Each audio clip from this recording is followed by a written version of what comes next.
시편의 말씀입니다.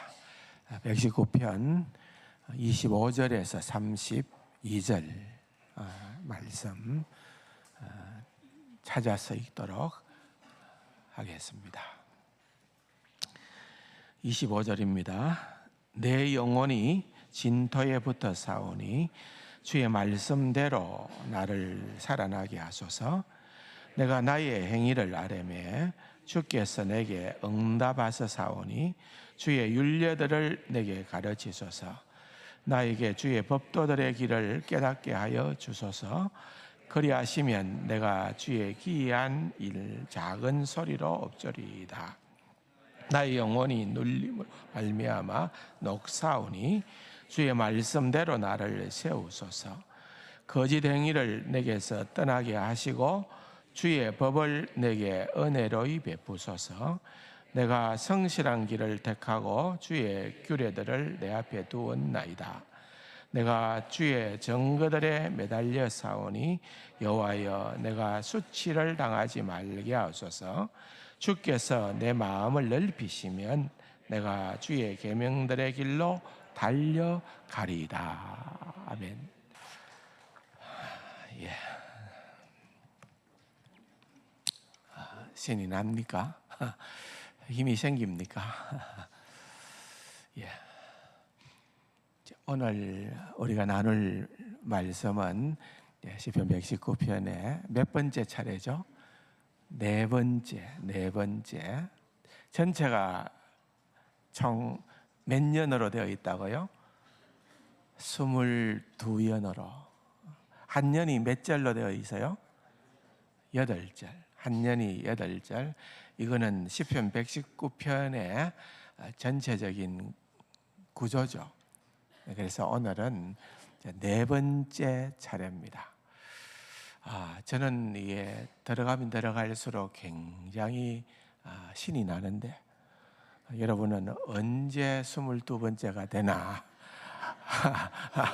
이러면은 좀 곤란할 것 같아요. 그래서 여러분들도 이 말씀의 비밀을 저보다 더 풍성하게 누릴 수 있기를 바랍니다. 그렇게 여러분들이 말씀에 접근을 하면 좋겠다 생각을 하고, 네 번째 연을 이제 또 한번 구절을 히브리어로 된 문장을 한번 구경만 합시다. 어떻게 되어 있는지. 예. 그림을 한번 띄워주세요. 예. 보입니까?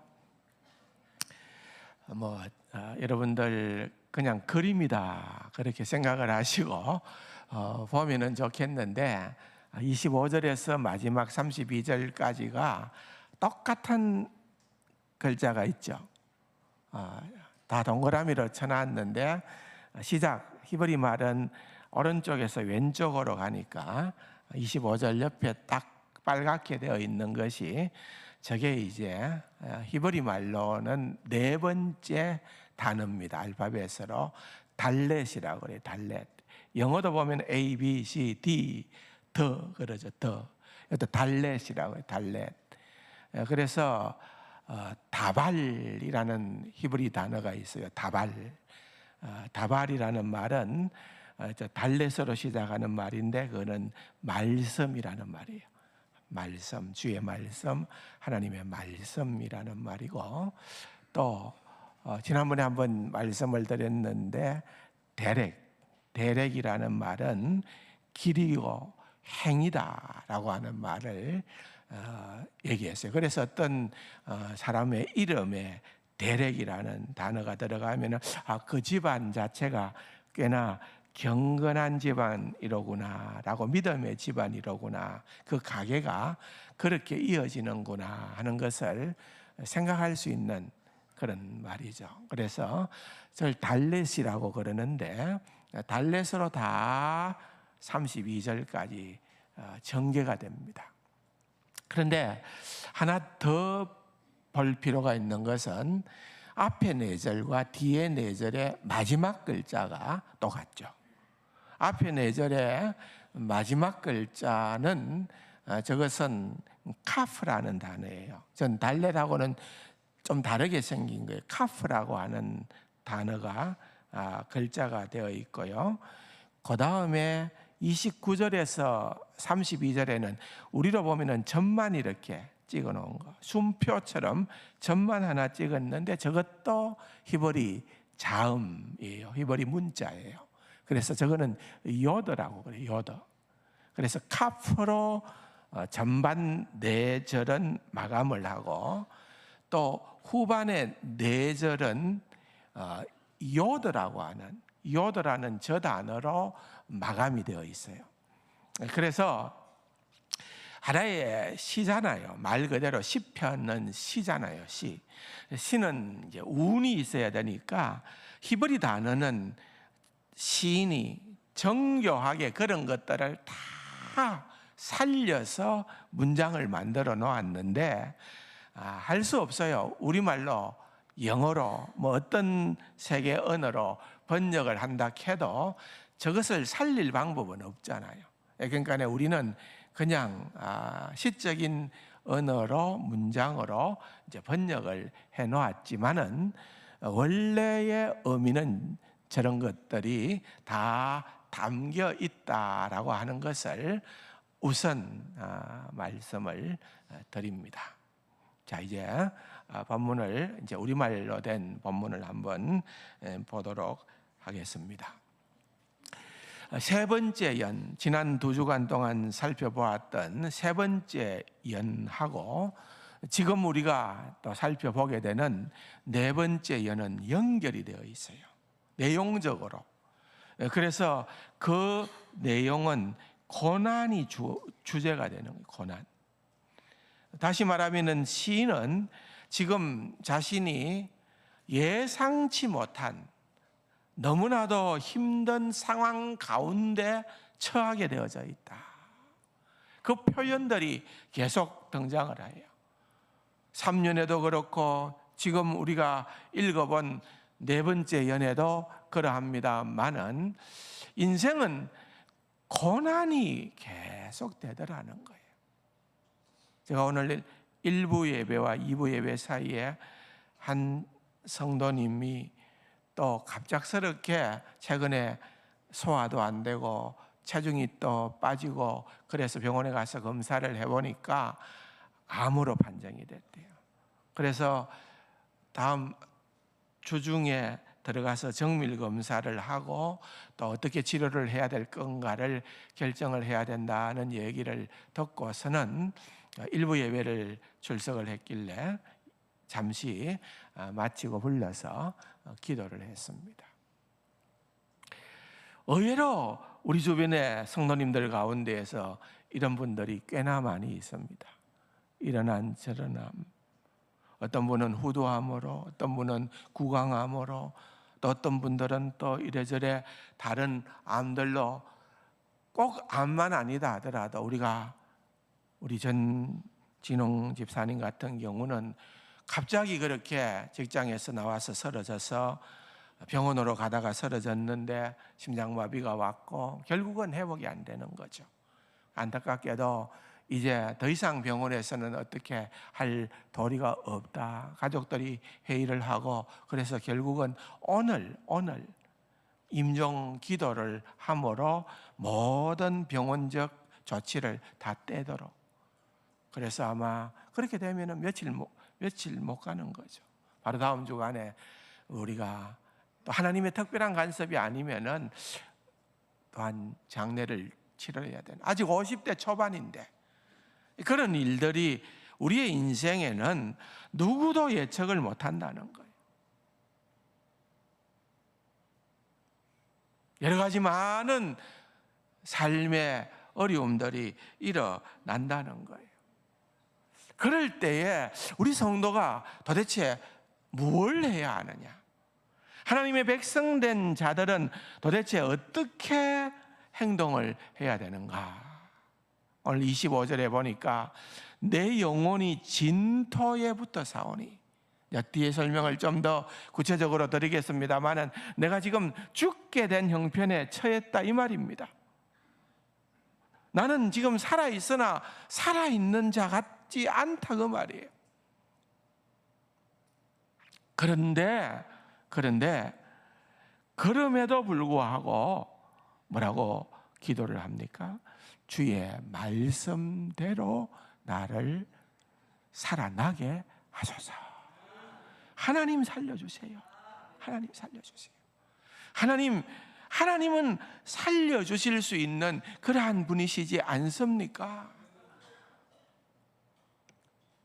그것을 하나님 앞에 간구하는 거예요. 진토에 내 영혼이 붙어 사오나 죽게 되어 사오나 하나님 나를 회복시켜 주세요. 그렇게 지금 시인은 기도하고 있는 것입니다. 결국은 무엇으로 회복을 시켜달라고 기도하는고 하면은 시인은 의사의 처방으로, 좋은 약으로, 그렇지 않으면은 충분한 휴식으로, 그렇지 않으면은 내가 소망하는 그 무엇을 성취함으로가 아니라 하나님의 말씀대로, 하나님의 말씀으로 나를 치료하여 달라고 그렇게 하는 거예요. 여러분, 신자는 이 기도가 너무나도 익숙해야 되는 거예요. 우리는 이 경험들이 없는 신자는 없어요. 만약에 이 경험이 없다면 이 자리에 있을 수도 없고, 만약에 이 경험이 없다면 사실상 신자라고 할 수가 없죠. 우리는 삶에 지금까지 살아온 나날들 가운데에서 어려움이 있을 때마다 우리는 하나님을 찾았어요. 말씀을 붙들었어요. 그럴 때 하나님께서 우리에게 은혜 베풀어 주시고 함께 해주시고 하나님의 하나님 되심을 나타내 보여주시고, 그 모든 것들을 우리는 얼마나 많이 경험하고 또 경험해 왔었습니까? 그런 경험이 있기 때문에 여러분, 우리는 지금 이 순간에도 이 말씀이 더 깊게 우리에게 공감이 되어지는 것입니다. 여러분, 제가 자주 인용하는 칼빈, 종교개혁가 칼빈, 여러분 정말 우리가 상상도 할 수 없는 위대한 신학자지요. 칼빈이 이 본문을 가지고 설교를 시작을 하면서 이렇게 시작을 합니다. 한번 들어보십시오. 이 25절에서 32절을 설교하면서 이렇게 얘기를 해요. 하나님의 자녀의 기쁨과 만족은 무엇이어야 하는지를 가르쳐 준다 그랬습니다. 여러분, 무슨 말일까요? 이 본문을 놓고 설교를 하면서 우리의 눈이 번쩍 뜰 정도로 칼빈은 주목하라는 거예요. 하나님의 자녀라면은, 하나님의 백성이라면, 성도라면은 참된 기쁨과 만족이 무엇을 말하는가를 이 본문은 우리에게 얘기를 해주고 있다. 여러분, 그렇다고 하면은 이 본문은 굉장히 우리에게 너무나도 와닿는 귀한 말씀이라는 거죠. 특별히 3년과 4년에서 계속해서 고난을 얘기해요. 그 고난이 얼마나 지독한지 25절에 보니까 내가 진토에 붙었다. 내 영혼이 진토에 붙었다. 그런데 그게 그 흐름이, 그 경향성이 달라지지를 않아요. 오늘 네 번째 연 마지막 32절에도 보면은 환경은 변하지 않아요. 그런데 놀라운 사실은 그럼에도 불구하고 시인은 뭐라고 고백하는가 하면, 하나님, 내가 너무 환경이 힘들고 어렵습니다. 그러나 왜 이게 너무 이렇게 질질 끕니까? 하나님, 왜 내 기도를 들어주지 않습니까? 그렇게 푸념하거나 탄식하는 것이 아니고, 나는 죽겠습니다. 그래도 버틸 힘이라도 하나님 주십시오. 근근히 버티겠다 그 말이 아니고, 여러분 32절 마지막 절에 뭐라고 표현하는가 하면은 나로 내가 달려가리라. 야, 이 표현은요 굉장한 표현입니다. 여호와를 앙망하는 자는 독수리가 날개치며 하늘로 비상하는 것처럼, 여러분 우리 하나님의 백성된 자들은 절대로 낙심의 자리에 함몰될 수가 없다고 말입니다. 우리는 그 자리를 박차고 일어날 수 있는 자들입니다. 어떠한 형편에 처해 있다 하더라도 우리는 포기하는 자들이 아닙니다. 포기하는 자들이. 달려가시기 바랍니다. 달려가십시오. 시인은 지금 그것을 고백을 하고 있습니다. 세상적으로 볼 때에는 이런 환경 가운데, 이런 조건 가운데, 이런 어려운 가운데는 내가 무슨 낙이 있겠나고 그렇게 얘기할 수밖에 없는 형편과 처지자만은, 그리스도인들은 그러한 상황 가운데에서 머물러서는 안 되는 거예요. 그래서 칼빈이 이렇게 이야기하는 거죠. 하나님의 자녀의 기쁨과 만족이 무엇인지를 가르쳐 준다. 세상 사람들과는 다르다는 거죠. 소위 말하면 세상 사람들은 그냥 내 남편은 출세하고 성공했으면, 내 자녀는 출세하고 성공했으면은, 좀 전에 얘기했듯이 우리 가족 중에 누구라도 아프지 않고 병들어도 속히 낫고 건강하게 지내기만 한다면은, 내가 가지고 있는 이 많은 빚들이 갚을 수만 있게 된다면은, 이런저런 여러분 어려움의 고비들을 넘길 수 있다면은 그때 나는 참된 만족이 있고 그때 나는 기쁨이 있다고 얘기하지 모릅니다. 그러나 우리 그리스도인들은, 하나님의 백성된 자들은 칼빈이 얘기한 대로 그런 것을 넘는다는 거예요. 참된 만족과 참된 기쁨이 무엇인가에 우리의 시선이 고정될 수 있는 자가 그리스도인이다. 그걸 얘기하는 거예요. 좀 전에 우리가 구조에서 살펴보았던 것처럼 이 25절에서부터 28절까지와 29절에서 32절 이 네 번째 연을 처음 네 절과 다음 네 절로 나눌 수가 있는데, 오늘은 아마도 처음 네 절밖에는 못할 것 같아요.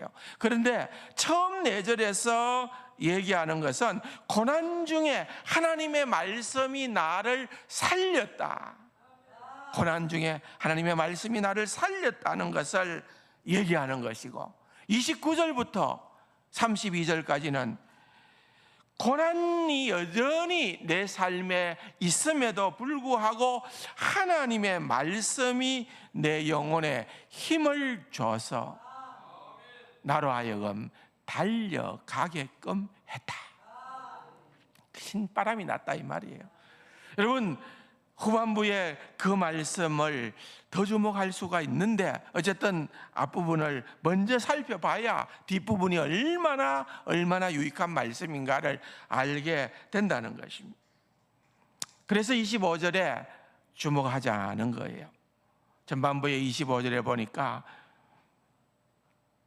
내 영혼이 진토에 붙어 사오니 주의 말씀대로 나를 살아나게 하소서.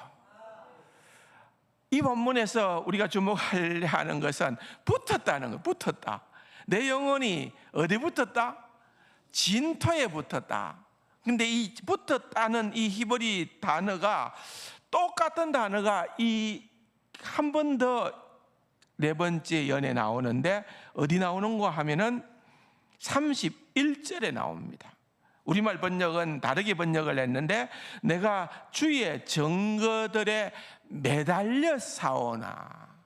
내가 주의 증거들에 매달렸다는 이 단어, 붙었다는 이 단어랑 같은 단어예요, 히브리 단어는. 그런데 앞에는 붙었다고 그렇게 우리말로 번역을 했고, 뒤에는 매달렸다고 그렇게 번역을 하고 있는 것입니다. 무슨 말입니까?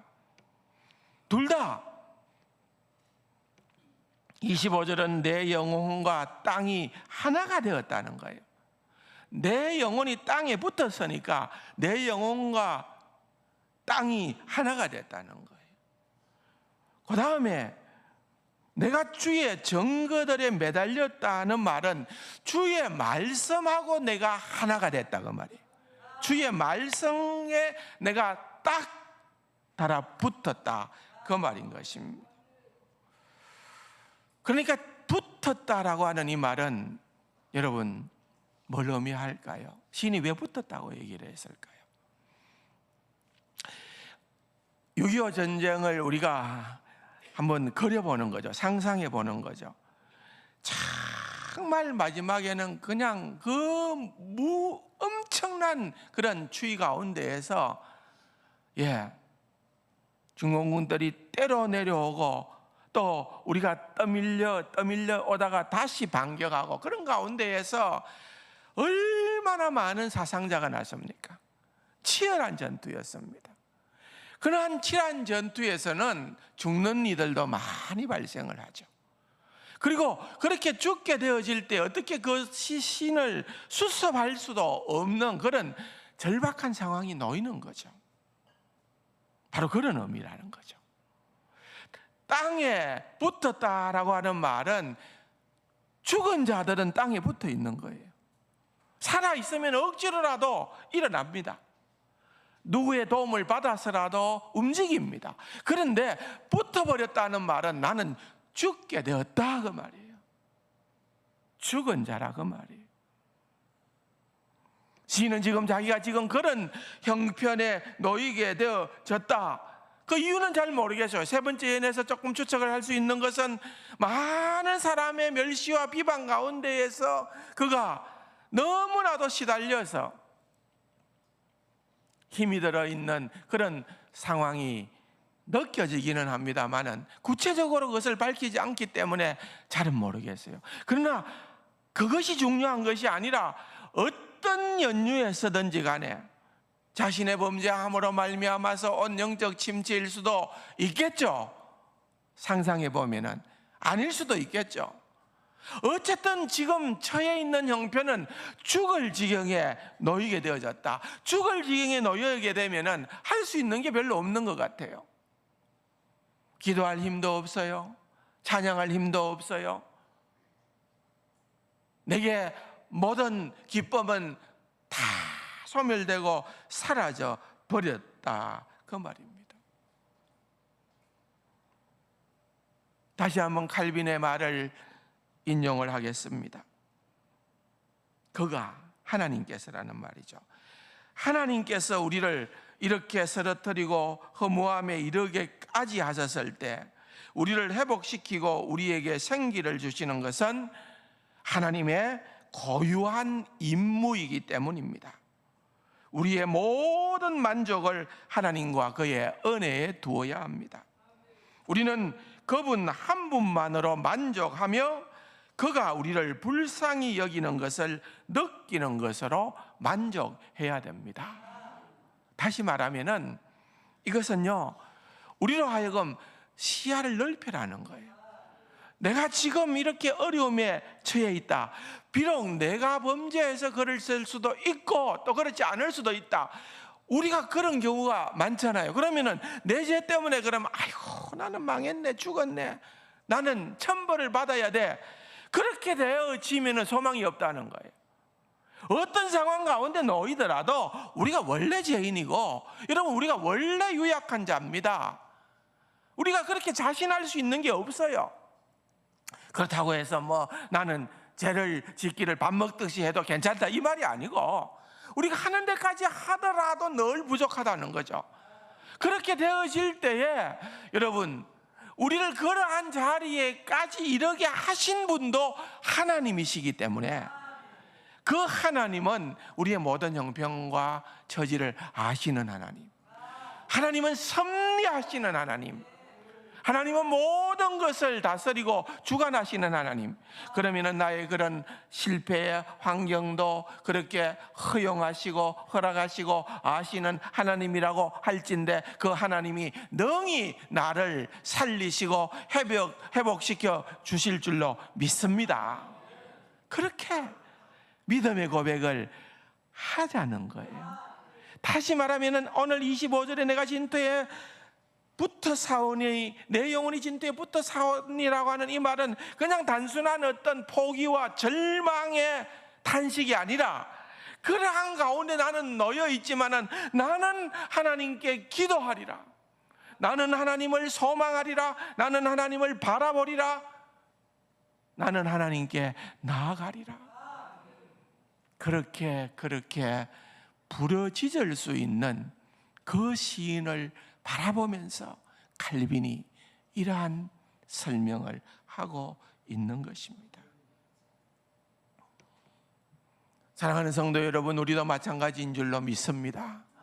내가 어떠한 형편과 처지에 있든지 간에 이 모든 것을 우리 주님은 다 아십니다.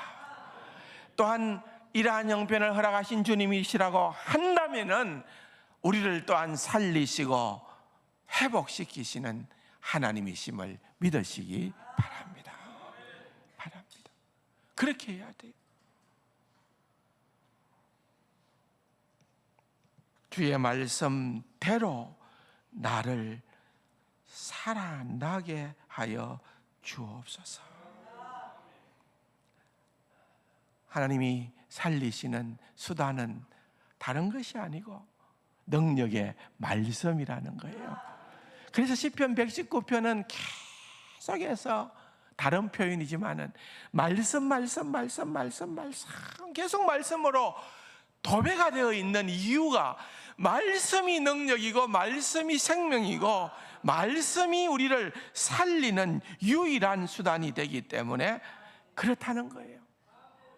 근데 이 말씀이 얼마나 놀라운 말씀인가를 이미 시인은 알고 있었습니다. 왜냐하면 그 다음 26절에 보면은 내가 나의 행위를 아뢰매, 하나님 앞에 아뢰는 자예요.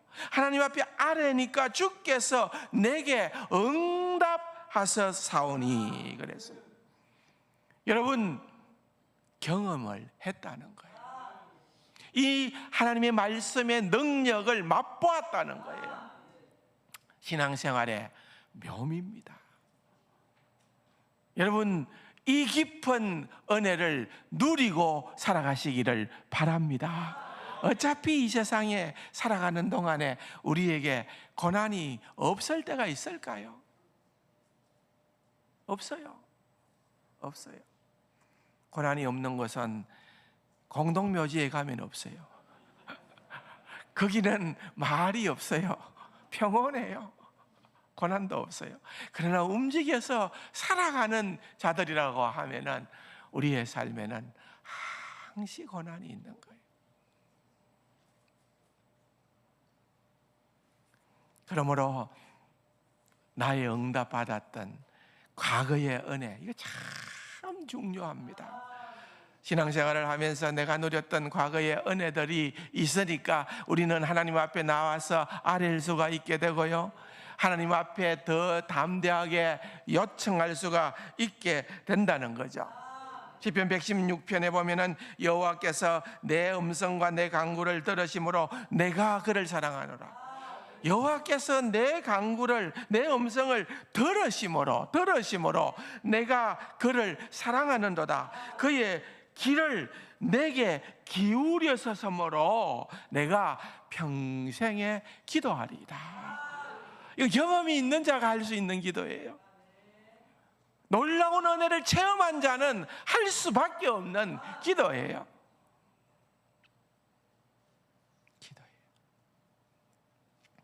그래서 여러분, 이 시편 119편을 여러분들이 같이 나누면서 여러분 스스로 한번 그런 어떤 뭐라 그럴까요? 결심, 여러분들은 나는 이렇게 하겠다, 결심문을 한번 이렇게 적어보면 좋겠어요. 여러분, 예를 들면 이런 겁니다. 미국에서 유명한 그 프린스턴 대학교의 총장이었었던 이 조나단 에드워드, 그 당시에는 뭐 프린스턴이라는 이름은 아니었습니다. 뉴저지 대학이라고 되어 있었는데요. 이 조나단 에드워드는 그레이트 어웨이커닝이라고 하는 미국의 대각성 운동, 미국의 대각성 운동이 일어났을 때에 그 운동을 주도했던 하나님의 종이었고 부흥사였습니다. 그런데 그분이 정말 뛰어난 분입니다. 너무나도 놀라운 분이에요. 그런데 그분이 결심문이라는 거, resolutions라는 결심문을 70개를 그가 그의 생애에 만들었는데, 그 70개를 만든 결심문이 언제 만들었는가 하면 노년에 만드는 것이 아니고 그가 19살, 20살 때. 그러니까 여러분, 젊은 친구들을 우리가 할애하면 안 될 것 같아요. 굉장히 젊었을 때도 영성이 뛰어날 수 있다는 거죠. 그래서 하나님, 나는 그가 70까지나 그가 하나님 앞에 결심했다는 거는 대단한 거예요. 거기에 내용들을 보면 어떻게 내가 하나님 앞에 시간을 선용하고 거룩한 삶을 죄악과 더불어서 투쟁하면서 살아가면서 하나님께 영광을 올려드릴 수가 있으며, 내가 어떻게 범죄할 때마다 하나님 앞에 겸손하게 나와서 무릎을 꿇을 수 있으며, 자기 자신을 돌보고 어떻게 하면 하나님께 영광을 올려드리는가 할 수 있는가에 대해서 자기가 노트를 한 거예요. 그래서 그걸 70개를 만들어 놓고 그 70개를 다 보면서 자신을 하나님의 말씀의 거울 앞에서 비추어 보았던 그런 인물이 어떤 거예요. 그게 참 대단한 분이죠. 그걸 몇 세에 했다고요? 19, 20살 때. 그 중에 65문 한 예를 제가 들어 읽어드릴게요.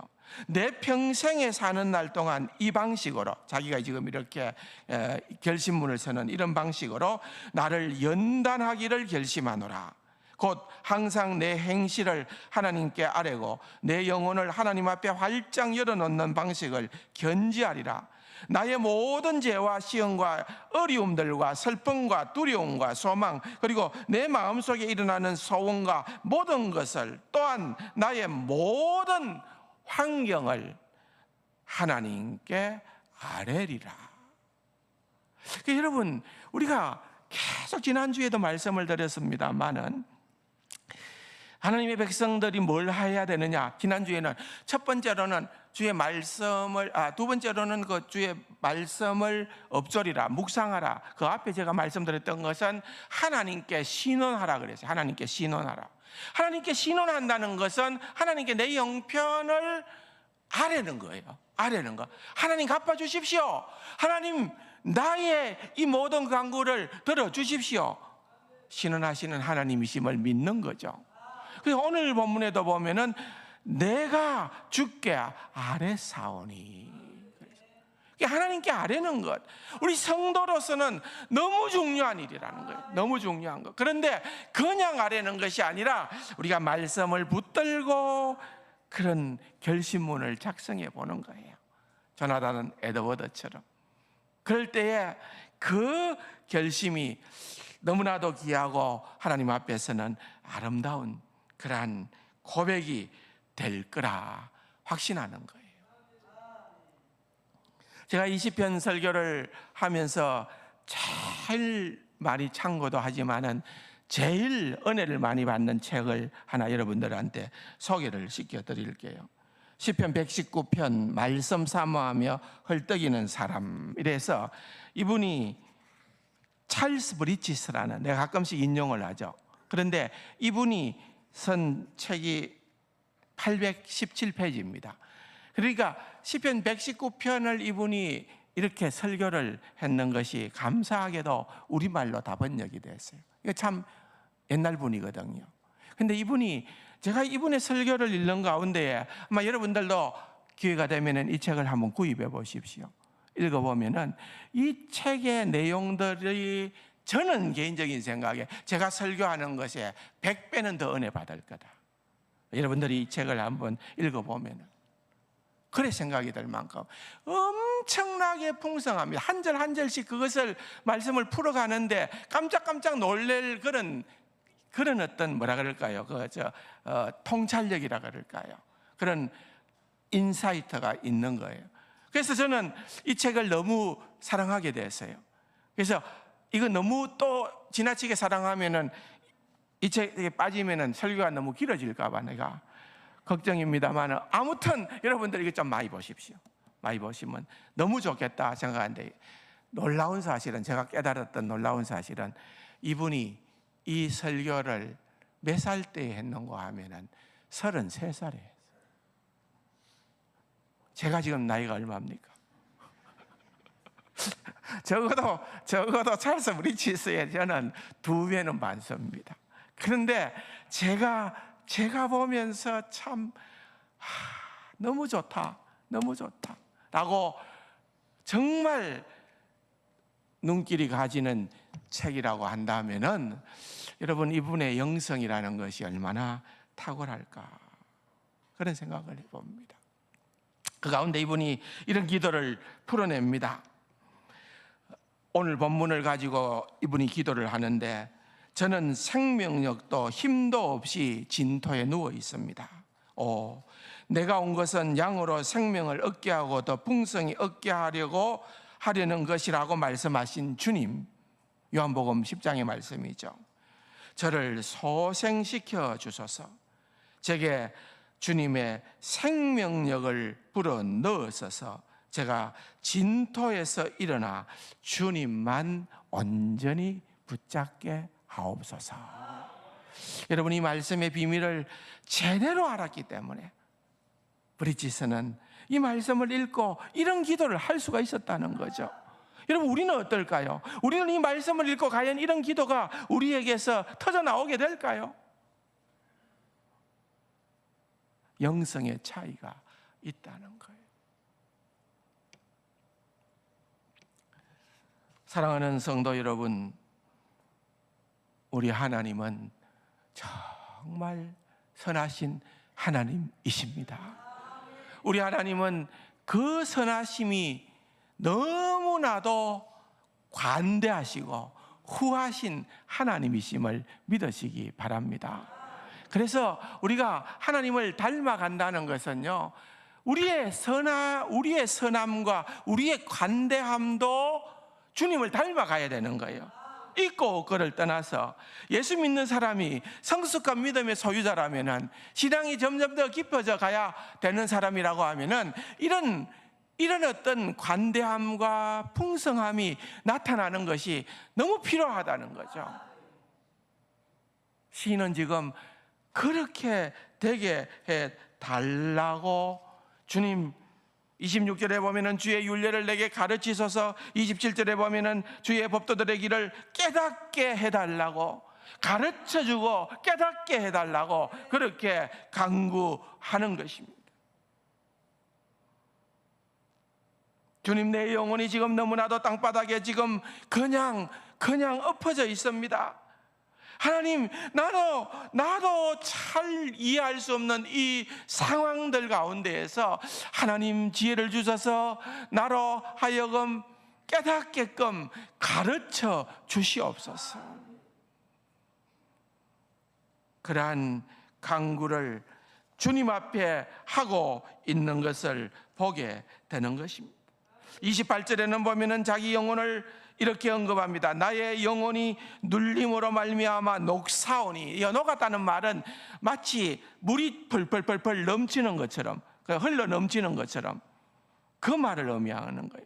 내 영혼이 그렇게 녹았다는 말은 내 영혼이 그렇게 특히 눈물이 흐르는, 눈물이 그냥 뚝뚝뚝 떨어지는 것이 아니라 눈물이 막 줄줄줄줄 흐르는 그러한 형편인데, 내 영혼이 무엇 때문에 그렇게 되었는가 하면, 왜 그렇게 녹았는가 하면은 눌림으로 말미암아.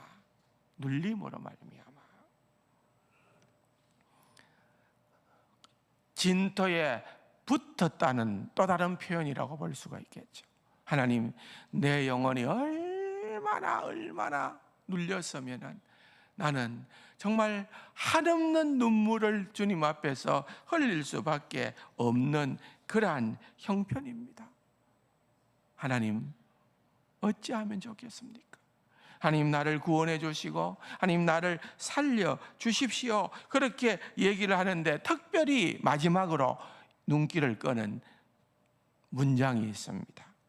그 뭔가 하면은 여러분 놓치지 마세요. 25절에 보면은 뭐라고 얘기하는가 하면 한번 따라 합시다. 주의 말씀대로 나를 세우소서. 하나님, 내가 지금 자빠져 있는데 하나님 나를 이렇게 세워주십시오. 근데 다른 것이 아니고 주의 말씀대로 나를 살려달라는 거예요. 세워달라는 거예요. 살아나게 해달라는 거예요. 28절에도 마찬가지입니다. 주의 말씀대로 나를 세우소서. 그렇게 얘기합니다. 여러분, 처음에 제가 문장 구조를 얘기했습니다. 네 번째 연애 첫 번째 문장인 25절에서 28절, 시작되는 25절과 마무리되어지는 28절에 뭐로 어떻게 마무리를 짓습니까? 주의 말씀대로 나를 세우시고 주의 말씀대로 나를 살려달라고 얘기하는 겁니다. 여러분, 이 시인은요, 그에게 있어서 너무나도 익숙하고 유용한 그러한 표현이라는 거죠. 왜냐하면은 여러분, 이 시편 119편에 보면은 몇몇 기도를 제가 말씀드릴게요. 41절에 보면은 여호와여, 주의 말씀대로 주의 인자하심과 주의 구원을 내게 임하게 하소서. 여러분 한번 생각해 보세요. 하나님께 기도합니다. 하나님, 그냥 주의 인자하심과 주의 구원을 내게 임하게 해 주세요라고 그렇게 기도해도 되잖아요. 근데 시인은 그렇게 기도하는 것이 아니라 주의 말씀대로 주의 인자하심과 주의 구원을 내게 임하게 해달라고 합니다.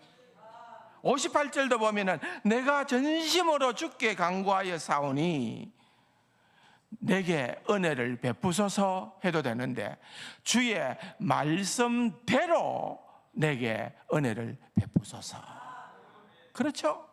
여러분, 이 시인이 다윗이라는 것을 거의 저는 확실시 생각하는데, 그런데 어쨌든 다윗은 언제나 이 시인은 지금 모든 중심에 하나님의 말씀을 두고 있다는 것입니다. 여러분, 설교도 다른 얘기하는 것이 아니라 하나님의 말씀을 얘기해야 될 줄로 믿습니다. 기도도 폭발적인 힘이 있는 기도는 주의 말씀과 더불어 하는, 말씀이 스며들어 있는 그러한 기도를 하는 것입니다. 찬송도요. 찬송가에든 CCM에든 절대로 부르고 싶지 않는 찬송은 말씀의 내용과 어긋나는 거 있죠. 그냥 인간적인 감동을 주는 것으로만 끝이 나는 그러한 찬양은 의미가 없어요.